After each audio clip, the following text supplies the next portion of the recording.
தமிழ்நாடு அரசியல் சீரழிஞ்சி சிதிலமாயிருக்குன்னு தான் சொல்லணும். கூத்துன்னு சொன்னா கூத்து கூட அசிங்கமாயிரும். நான் அப்படிதான் நடக்குது. அவங்க பாருங்க ஜூலியை என்ன பேசினாங்க பாருங்க, இவங்க பாருங்க த்ரீஷாவை என்ன பேசினாங்க பாருங்க.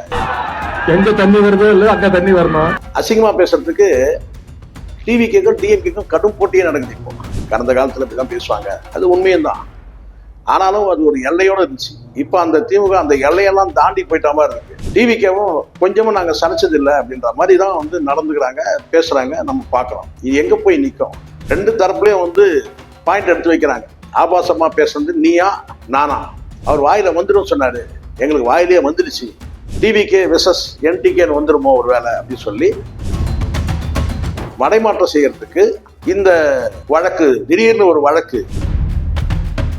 முதலமைச்சர் மனைவி குறித்து பேசும்போது வழக்கு தொடுக்கல, ஆனா த்ரீஷா குறித்து வந்து பேசும்போது ஏன் வழக்கு தொடுறாங்க? குளத்தூர் தொகுதியில முன்னாள் முதலமைச்சர் திரு மு க ஸ்டாலின் அவர்கள் வந்து தோல்வி அடைஞ்சது வந்து மிகப்பெரிய சந்தேகத்தை எழுப்பியதுனால அங்க சில இவிஎம் மிஷின்கள் ஆய்வு செய்யும் போது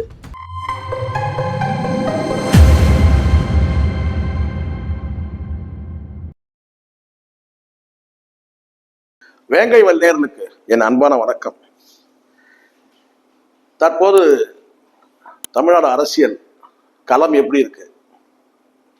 உள்ளபடியே நாசமா இருக்கு.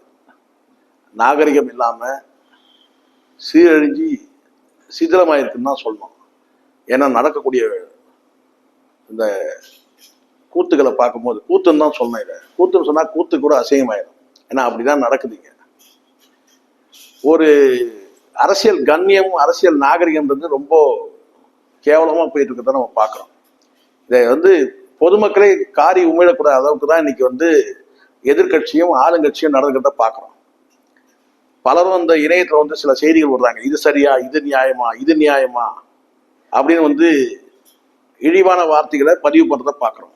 அவங்க பாருங்க ஜூலியை என்ன பேசினாங்க பாருங்க, இவங்க பாருங்க த்ரீஷாவை என்ன பேசினாங்க பாருங்க, இவங்க பாருங்க இந்த பெண்ணை எப்படி பேசுனாங்க, அந்த பெண்ணை எப்படி பேசுனாங்க, இவங்க அமைச்சர் எப்படி பேசுனாங்க, பெண் அமைச்சர்னு பார்க்கல, அவங்க வந்து பார்த்தீங்கன்னா வந்து மேயர் வந்து தரக்குறவா பேசுனாங்க. இப்படி எல்லாம் என்ன சொல்றதுன்னே தெரியல. இணையம் முழுவதும் பார்த்தீங்கன்னா அசிங்கமா பேசுறதுக்கு டிவிக்கும் டிஎம்கேக்கும் கடும் போட்டியே நடக்குது. இப்போ யார் வந்து அசிங்கமா பேசுறது, ஆபாசமா பேசுறது, யார் அறுவருக்கு தகுந்த வார்த்தையை பேசுறது, அப்படி தரம் தாழ்ந்து போயிட்டு இருக்கிறத பார்க்குறோம். வழக்கமா ஒரு வார்த்தை உண்டு, என்னன்னு கேட்டீங்கன்னா, இது திமுக காரங்களே இப்படிதாங்க, கடந்த காலத்துல இப்படிதான் பேசுவாங்க, அது உண்மையும் தான். ஆனாலும் அது ஒரு எல்லையோட இருந்துச்சு. இப்ப அந்த திமுக அந்த எல்லையெல்லாம் தாண்டி போயிட்ட மாதிரி இருக்கு. இன்னொரு பக்கம் டிவிக்கவும் கொஞ்சமும் நாங்க சமைச்சது இல்லை அப்படின்ற மாதிரி தான் வந்து நடந்துக்கிறாங்க, பேசுறாங்க, நம்ம பார்க்குறோம். இது எங்க போய் நிற்கும்? டிஜிட்டல் மீடியா இல்லாத இருந்தால் கூட நல்லா இருக்கும் போல இருக்கு, அப்படிதான் தோணுது. ஏன்னா நம்ம கண் முன்னாடி எல்லாமே வந்து நிக்குது. பிரிண்ட் மீடியா காலத்துலலாம் நமக்கு பிரச்சனையே கிடையாது. ஈஸியா வந்து செக்ரிகேட் பண்ண முடியும், வந்து புறந்தள்ள முடியும் செய்திகளை. ஆனால் இப்போ வந்து டிஜிட்டல் பிளாட்ஃபார்ம்ல எல்லா குப்பையும் வந்து விழுது கண்ணுக்கு முன்னாடி. இவங்க பாருங்க எப்படி பேசியிருக்காங்க, அங்க பாருங்க எப்படி பேசியிருக்காங்க. ரெண்டு தரப்புலையும் வந்து பாயிண்ட் எடுத்து வைக்கிறாங்க. ஆபாசமா பேசுறது நீயா நானா? அவரு பாருங்க எப்படி பேசியிருக்காரு பாருங்க.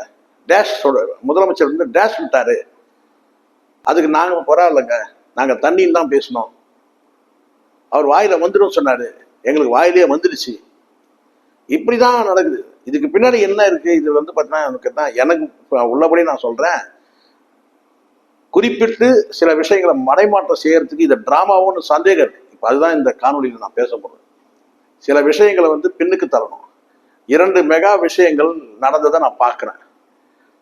2 விஷயம். ஒன்று, சீமான் அவர்களுடைய தலைமையிலான நாம் தமிழர் கட்சி 2 வழக்குகளை வந்து வெற்றி பெற்றாங்க. குறிப்பா ஒரு வழக்கு, இந்த அரசு பணி வந்து கரூர்ல பாதிக்கப்பட்ட மக்களுக்கு இந்த அரசு பணி கொடுத்ததை வந்து நீதிமன்றத்தில் போய் சட்ட போராட்டம் நடத்தி இளைஞர்களுக்கும் எம்ப்ளாய்மெண்ட்ல பதிவு பண்ணியிருக்கிற பிள்ளைகளுக்கும் அந்த வேலை வாய்ப்பை வழிவகை செய்தாங்க. அந்த ஒரு விஷயம். இன்னொரு விஷயம் வந்து கேட்டீங்கன்னா, சீமான் அவர்கள் குறித்து அவதூறு கருத்துக்களை சொன்ன விஸ்மி மீது வழக்கு.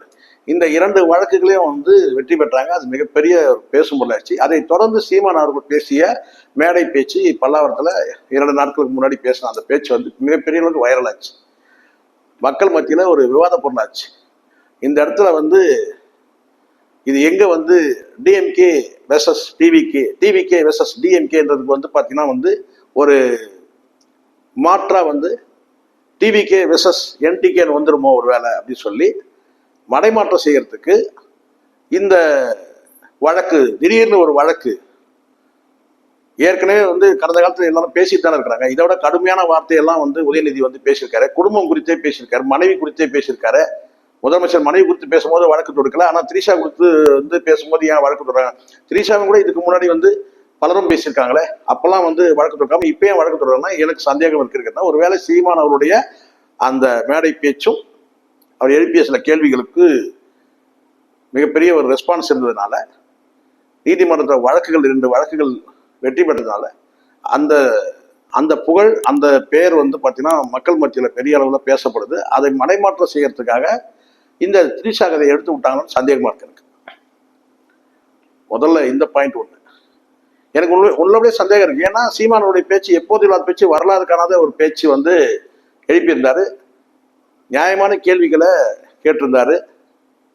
அதுவும் குறிப்பா அவர் கேட்டது வந்து, நீங்க வந்து பெரம்பூர்லையும் திருச்சி கிழக்குலையும் போட்டிட்டு வந்து எது அடிப்படையில் சாதி மதம் பார்க்கலன்னு சொல்றீங்களே வேட்பாளர் நிறுத்தும் போது, நீங்க நின்ன தொகுதியோட பெரம்பூர் தொகுதியில திருச்சி கிழக்கு தொகுதியில் நின்னது எந்த அடிப்படையில்னு கேட்டாரு. சரியான கேள்வி, நியாயமான கேள்வி. அந்த கேள்விக்கு பதிலே சொல்ல முடியாது, பதிலும் சொல்ல முற்படலை யாருமே இல்லை.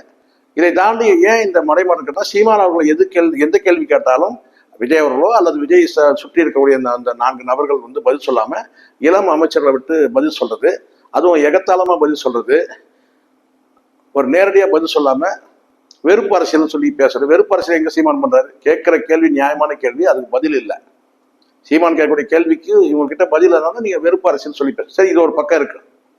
இன்னொரு செய்தி வந்து கடந்த வாரம் வந்து காட்டுத்தீயா இருக்கு. கடந்த வாரத்துக்கு குறிப்பா வந்து குளத்தூர் தொகுதியில முன்னாள் முதலமைச்சர் திரு மு க ஸ்டாலின் அவர்கள் வந்து தோல்வி அடைஞ்சது வந்து மிகப்பெரிய சந்தேகத்தை எழுப்பியிருந்தனால அங்க சில இவிஎம் மிஷின்கள் ஆய்வு செய்யும் போது போதுமான அளவுக்கு வந்து பார்த்தீங்கன்னா வந்து ஆதாரங்கள் கிடைச்சிருக்கு. அது முறைகேடாக நடந்திருக்கு, தவறு நடந்திருக்கு இவிஎம் மிஷின் சொல்லிட்டு போதுமான ஆதாரங்கள் கிடைச்சிருக்கு. அது வந்து மிகப்பெரிய அளவில் பேசும் பொருள் ஆயிடுச்சு தமிழ்நாடு முழுவதும். அடுத்த கட்டமாக உச்சநீதிமன்றத்துக்கு கொண்டு போறாங்க. அது பெரிய அளவில் பேசப்படுறதுனால இங்க மோசடியால் வெற்றி பெற்றாங்கன்ற அந்த பேர் வந்து தாவேக்காரும் போது அப்ப என்ன செய்யறாங்கன்னா, இதை வந்து மடைமாற்றம் செய்யறதுக்கு தான் இந்த திரிஷா மேட்டர். இந்த ஒரே ஒரு திரிஷா மேட்டர் வந்து பாத்தீங்கன்னா பெரிய அளவு நீங்க ஒன்னா பாருங்க, எப்பெல்லாம் நெருக்கடி வருதோ அப்பெல்லாம் வந்து திரிஷா வந்து பேசும் பொருள் ஆவாங்க. மடைமாற்றம் செய்யறது. சங்கீதா அவர்கள் வந்து வழக்கு தொடுத்த போது எதனால வந்து பாத்தீங்கன்னா கல்பாத்தி கல்யாணத்துக்கு கொண்டு போனாரு? அந்த விவாகரத்து பெண்ணுக்கு தள்ளப்பட்டு அந்த செய்தி அவங்க சொன்ன அந்த குற்றச்சாட்டுக்கு பெண்ணுக்கு தள்ளப்பட்டு, அது சில குற்றச்சாட்டுகள்லாம் சொல்லியிருந்தாங்க, சீரியஸான குற்றச்சாட்டுகள், அதெல்லாம் பெண்ணுக்கு தள்ளப்பட்டு திரிஷா விஷயம் பேசப்பட்டது. அது மாதிரி ஒவ்வொரு அரசியல் நெருக்கடிகள் வரும்போதெல்லாம் பார்த்தீங்கன்னா திரிஷா அவர்கள் வந்து இங்க வந்து பார்த்தீங்கன்னா வந்து மடைமாற்றம் செய்யறதுக்கு பயன்படுவாங்க. இப்பவும் பார்த்தீங்கன்னா நான் அப்படிதான் நினைக்கிறேன். ஒன்று சீமானவருடைய அந்த மேடை பேச்சு, 2வது குளத்தூர்ல மு க ஸ்டாலின் அவருடைய அந்த இவிஎம் மிஷின்ல இருந்து செய்த குளறுபடிகள். ஸோ இதெல்லாம் வந்து மடைமாற்றம் செய்யறதுக்கு தான் இந்த திரிஷா விவகாரம் இந்த அளவுக்கு எடுத்து பேசப்பட்டதா வந்து எனக்கு தோணுது. ஸோ அதனால எனக்கு சந்தேகம் இருக்கு. அந்த சந்தேகம் வந்து அறிவார்ந்து யோசிக்கக்கூடிய பலருக்கும் அந்த சந்தேகம் இருக்கும்.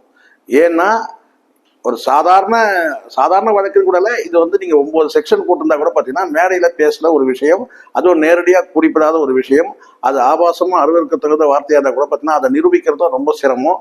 ஸோ இப்படியெல்லாம் இருக்கும் பொழுது இந்த ஒரு விஷயத்தை ஏன் இவ்வளோ வேகம் காட்டணும், இவ்வளோ ஆவேசமா இவ்வளோ வந்து இந்த வழக்கு பதிவு செய்து அடுத்து அவசரமா வந்து ஏன் இவ்வளோ பரபரப்பை ஏற்படுத்தணும் அடுத்த நாள்னா, இதுக்கு பின்னாடி இது போன்ற விஷயங்கள்லாம் இருக்கு. சீமானவருடைய அந்த வழக்கில் வெற்றி பெற்ற அந்த 2 வழக்குகள் வெற்றி பெற்று அது வந்து ஒரு அரசுக்கு ஒரு பின்னடைவா பேசப்படுது. அதே சமயத்துல வந்து அவர் மேடையில இருந்து எழுப்பின சில கேள்விகள், சீமானவர்கள் விஜய் குறித்து மேடையில் எழுப்பப்பட்ட சில கேள்விகள், குறிப்பா வந்து ஒரு கேள்வி, அது பெரம்பூர் தொகுதியிலும் திருச்சி கிழக்கு தொகுதியிலும் போட்டியிடுது எந்த அடிப்படையில் கேட்டது, இதெல்லாம் மிகப்பெரிய அளவுல ஒரு பேசும் பொருளாம் போது அதை மடைமாற்றம் செய்யணும்.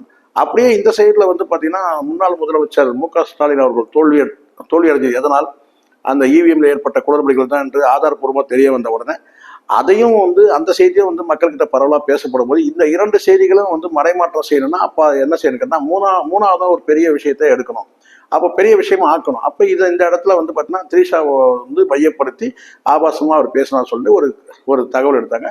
இது வந்து ஒரே கல்ல 2 மாங்காய், ஒரே கல்ல 3 மாங்காய். ஒரு பக்கம் வந்து ஆளுங்கட்சியை அச்சுறுத்தவும் முடியும், அதே சமயத்தில் வந்து ஒருவேளை வந்து ஒரு கைது செய்யப்பட்டு வந்து சிறையில் அடைக்கப்பட்டால், ஒருவேளை அடைக்கப்பட்டால் சட்டமன்றத்துக்குள்ள வர்றதுக்கான வாய்ப்பு இல்லாமல் போயிடும் அப்படின்னு கூட ஒரு வேளை வந்து முயற்சி பண்ணிடலாம். ஆனால் இந்த திரிஷாவுடைய இந்த உதயநிதி அவர்கள் குறிப்பிட்டு பேசக்கூடிய அந்த ஆபாச வார்த்தைக்கு பின்னால் நடக்கக்கூடிய இந்த கைது, இந்த கலைவரங்களுக்கு பின்னால் இதுதான் காரணம்.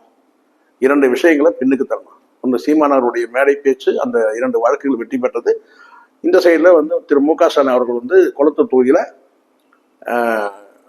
தோல்வி அடைஞ்ச காரணம் வந்து, உண்மையான காரணம் வந்து கேட்டால் இவிஎம்ல ஏற்பட்ட குளறுபடிகள். ஸோ இந்த 2 விஷயத்தையும் மறைமாற்றம் செய்வதற்கு 3வதாக எடுக்கப்பட்ட ஒரு ஆயுதம் தான் இந்த திரிஷா சம்பந்தப்பட்ட ஆபாச.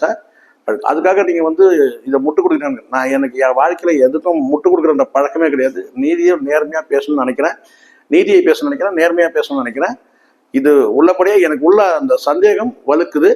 இது வந்து இது தற்செயலா வந்து அவர் பேசுறது இருந்ததா கூட இது போன்ற பல கருத்துக்கள் பேசியிருக்கிறாரு. அதுக்கு தான் முன் உதாரணமா சொல்றேன். இது வந்து மனைவி குறித்தே வந்து அவர் வந்து அவதூறா பேசும்போது அதை உள்ளபடியே நீதிமன்றத்தில் வழக்கே இருக்கிற பட்சத்தில் அன்றைய தினம் வந்து இவர் வந்து அதை வந்து பேசுனது வந்து பார்த்தீங்கன்னா வந்து பல ஊடகங்கள் செய்தியாக வந்து அன்னைக்கு உதயநிதி மீது நடவடிக்கை எடுத்திருக்கலாம்.